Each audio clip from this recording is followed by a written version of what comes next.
nimeokoka napenda isoifata. Nitaenda kusoma Mithali 28 mstari wa kwanza nao nasema waovu hukimbia wasipofuatiwa na mtu, bali wenye haki ni wajasiri kama simba. Watoto wa Bikira barikiwa na Bwana. Kwa ajili ya mashikatani wakuka napenda isoifata. Nitaenda kusoma Zaburi 31 mstari wa kwanza nao nasema nimemkimbilia Bwana nisaidike, milele kwa haki yako niponye. Watoto wa Mungu inakata moto. Yesu asifiwe. Kwa jina naitwa Lisa Paulo Fungo, nimeokoka napenda isoifata. Nitaenda kusoma Zaburi 28 mstari wa kwanza na unasema Bwana ninakuita wewe Mwokozi wangu, usiwe kwangu kama kiziwi. Watoto wa Mungu Bwana Yesu asifiwe. Kwa jina naitwa Pascal, nitaenda kusoma Zaburi 23 mstari wa kwanza na unasema Bwana ndiye mchungaji wangu, sitapungukiwa na kitu. Asifiwe. Majina naitwa Yakunda Amesinete kusoma mstari wa kwanza na unasema ombeni bila kuchoka. Bwana Yesu asifiwe.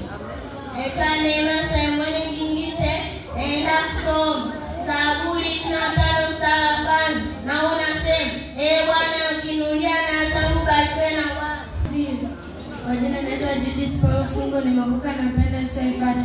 Nitaenda kusoma Wakolosai 3 mstari wa 12 na unasema basi kwa kuwa wamekuwa wateule wa Mungu wa Mungu watakatifu wapendao, jivikeni moyo wa rehema, utu wema, unyenyekevu, upole na uvumilivu. Bwana Yesu asifiwe. Kwa jina naitwa John Mathayo, nimeokoka napenda isoifata.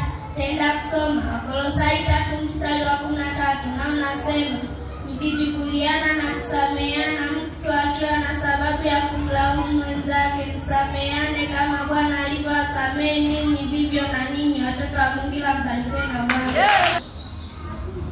Bwana Yesu asifiwe. Kwa jina naitwa Sara Kasumba, nitaenda kusoma Waebrania 3 mstari wa 8 na unasema msifanye migumu mioyo yenu kama wakati mkasirisha siku ya kujaribiwa katika nyakati. Yesu asifiwe. Napenda isoifata. Naenda kusoma Zaburi 122 mstari wa kwanza na unasema nafurahia aliponenda tunda nyumbani kwa Bwana. Watoto wa Mungu barikiwe na Bwana. Naitwa Samuel, nimeokoka napenda isoifata. Nitaenda kusoma Waebrania 1 mstari wa 9 na unasema umependa haki, umechukia maasi. Kwa hiyo Mungu wako amekutia mafuta ya shangwe kupita wenzao. Watoto wa Mungu barikiwe na Bwana.